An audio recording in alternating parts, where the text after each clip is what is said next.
Welcome to the Thrive Today podcast. I'm Natalie Born. I'm the media host of Thrive Today, the founder of Innovation Meets Leadership. We are a podcast for women who lead and believe. And today we are speaking with Amanda Martin. Amanda released her heartfelt narrative, Love, Grit, and Grace, in 2022.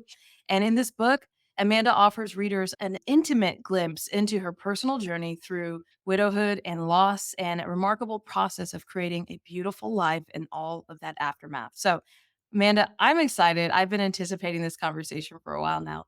Thank you. I'm excited too. Well, we have to start out with your book. Tell us a little bit about what inspired you to write it and maybe a little bit of the story behind it. Well, what inspired it was I lost my husband back in October of 2019 and really felt a call from God, as cliche as that might sound, to start writing out my story because going back multiple years, several years prior, we had a pretty messy marriage and messy life. And when he passed away, it was what I call complicated or messy grief. So it wasn't as cut and paste as some grief may be. Not that grief really ever is cut and paste, but it was just really complicated for me. And so I felt like God it just whispered in my heart, there might be other women like you or other men like you who have been in a similar situation and lost someone when life was messy. Yeah, that's so powerful. And, you know, what was it like sitting down and writing that? Was it as hard as it sounds? I mean, was it difficult? Yes, it was very difficult. Actually, it brought back a lot of the physical reactions when I sat down to write. So they say that grief and really any type of traumatic experience or emotion lives in your body. And I found that to be very true when I sat down to write out my story. I had my hands got cold, I got shaky again. And so I experienced all of those physical reactions again, which sometimes even to this day, 4 years out, I'll still get those same physical responses. But along with that, it was also extremely healing and therapeutic to sit down and write everything out. Wow. So take us back a little bit into your story. What parts of it do you feel like made it kind of messy for you to write down? Yeah, all of the hard parts, all of the hurt. My husband Matthew, he struggled with addiction. That was really hard first of all to admit because I wanted to while we were married appear to have this perfect family that was put together. We had previously led worship at our church. And so I felt like there was this stigma there that when you're in leadership in a church setting, you have everything together. And we didn't. And then also along with his addiction, there were little fires everywhere, or rather big fires everywhere. He had had an affair. And so we walked through that journey, which in itself, it's enough to cripple a person. And then we had filed bankruptcy. Sometimes I even forget all of the stuff that we had walked through. It was just a lot of mess. So with addiction, it feels like there's just little fires Yeah. everywhere when somebody Wow. struggles with that. Well, I so appreciate you taking the time to write that down. And, my husband and I, we pastor together. And I think one of the things that's the hardest is people do not only do you expect of yourself sometimes perfection, Right. but people often expect that of you. And oftentimes they will put you on a pedestal that you don't ever belong on. And, Right. as we kind of look out at the nation right now, it is so crazy to see the like, it just saddens me to see. It feels like maybe every couple weeks we're hearing about a new person in the news who fell, who Right. information about their past is coming out. And I have had to zoom out and all that and say, man, I really loved that person as a speaker. I can't believe this just happened. Or man, I, you know, really followed that person. And now what am I supposed to do with all the things I learned from that? It's like it kind of creates this like cognitive dissonance where you're like, what do I do now? Right. And it's just a call, I believe, for us to re-anchor back to Jesus Mhm. over personalities, over our favorite preacher, over our favorite singer, over all these other things, because at the end of the day, we are all human. And I Yes. can't find one person in the Bible besides Jesus that Mhm. was sinless. And so Like, I think that there's such a call to go back to humanizing these mhm. people that lead us Yeah. and to not put them on such a high pedestal that it just breaks us when we find out, oh my gosh, they were a real human.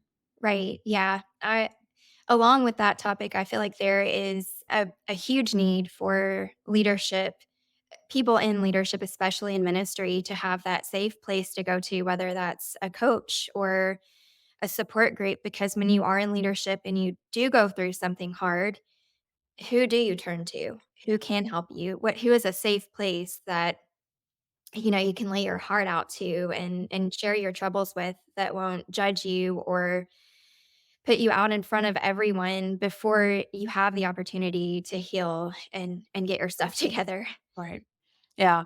That's powerful. I think we need more pockets of places that people can go for healing.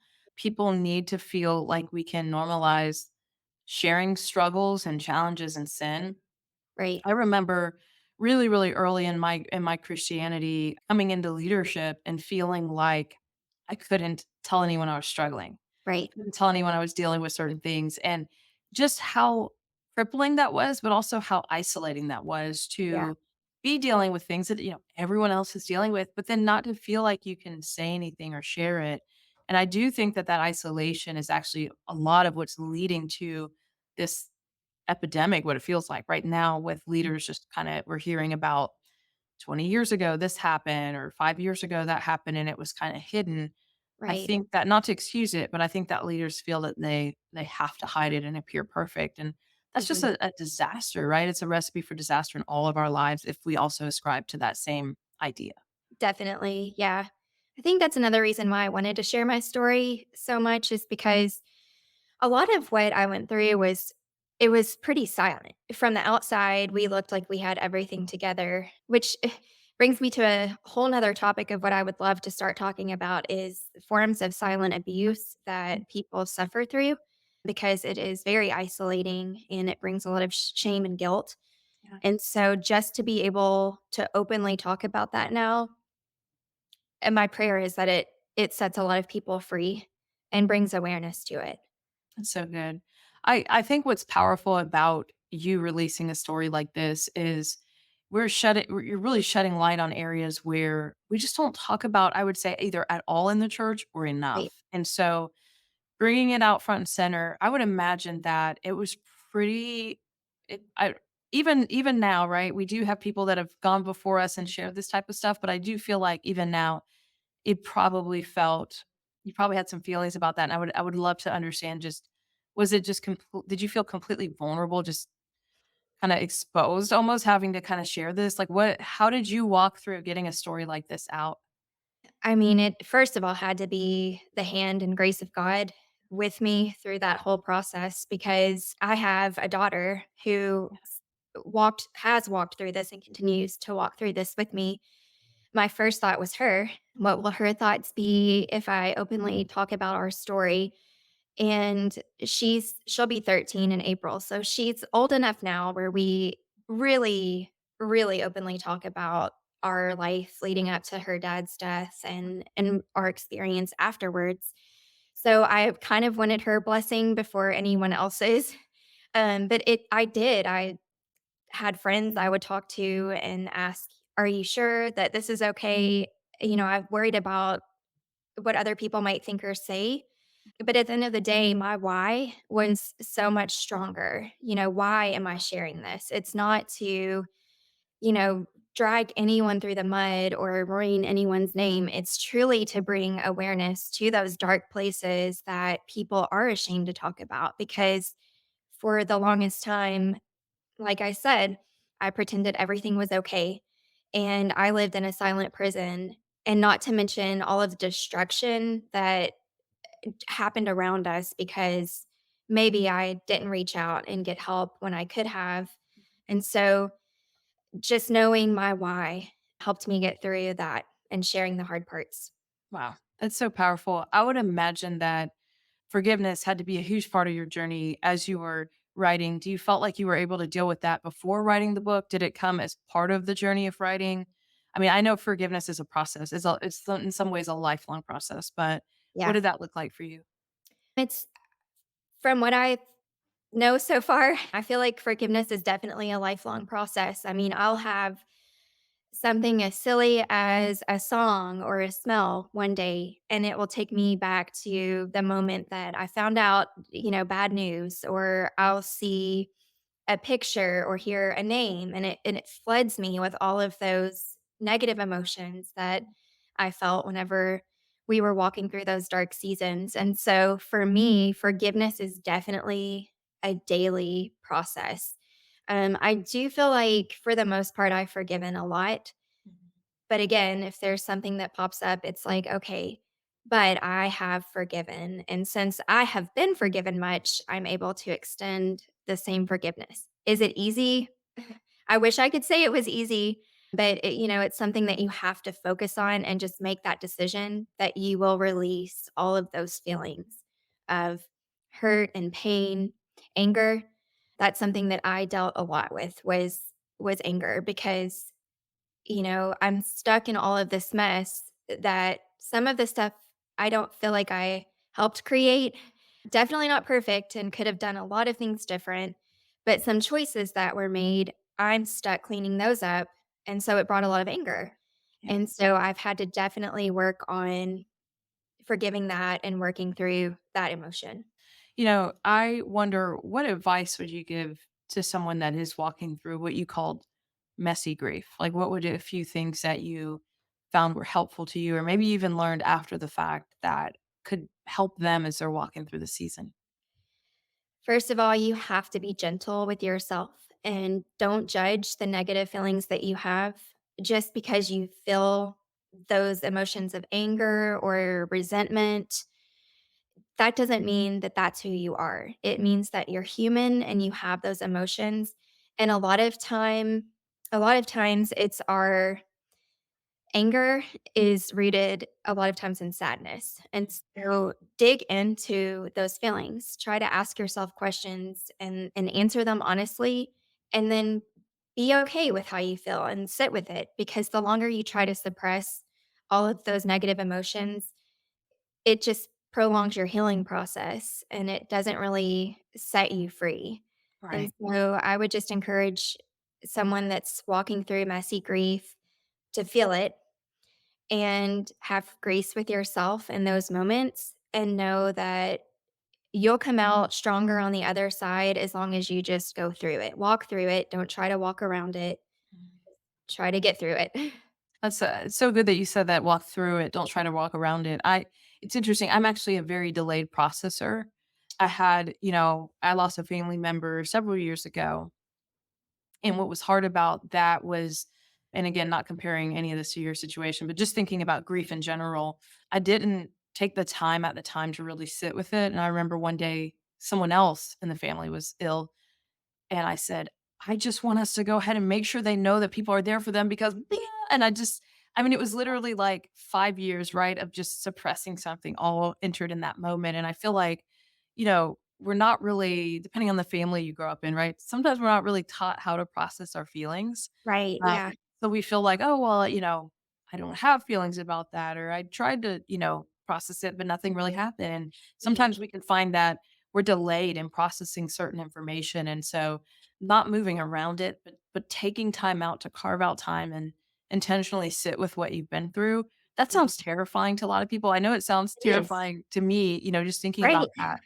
But it's in that you're able to actually begin to heal and move to the other side. And sometimes because we're not, dealing with it on the surface, it doesn't mean it's not sitting right underneath, waiting to kind of Yeah. emerge, right? And so even just some of the things you shared there, I think are so important in helping us understand no matter what we're going through or walking through, we can't avoid it, right? Anything we avoid, it's going to come back up later. It's coming back. So how Right. do we really carve out the time to not just make ourselves busy or distract ourselves, but to really understand what we're Mhm. dealing with and going through? Yeah, that's so good.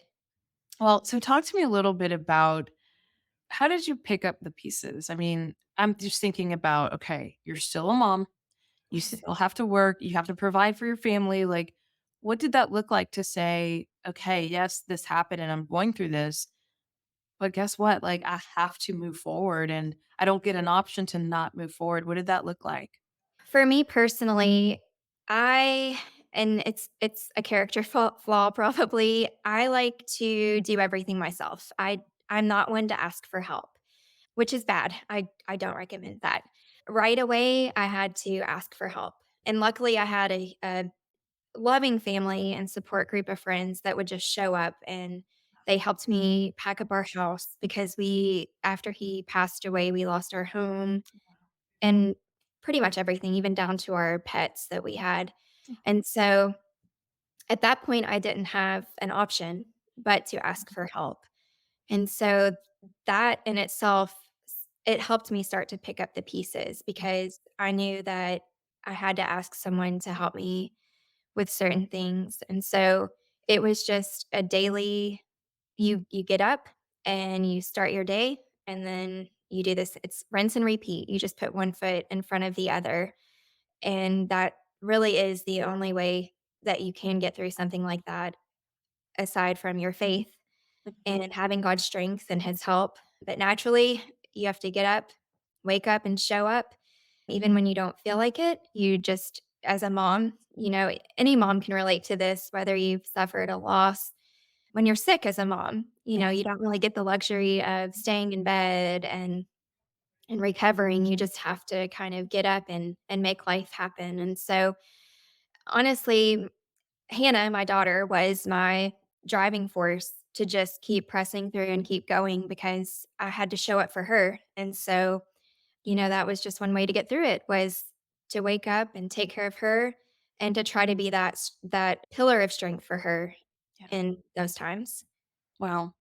Well, what has happened since you released the book? Tell us a little bit about what life has been like for you personally since you've released the story. How has life changed? Well, I've had so many amazing opportunities to share my story, and some of the marked moments for me are the women that I've talked to and several men actually who are widowers too.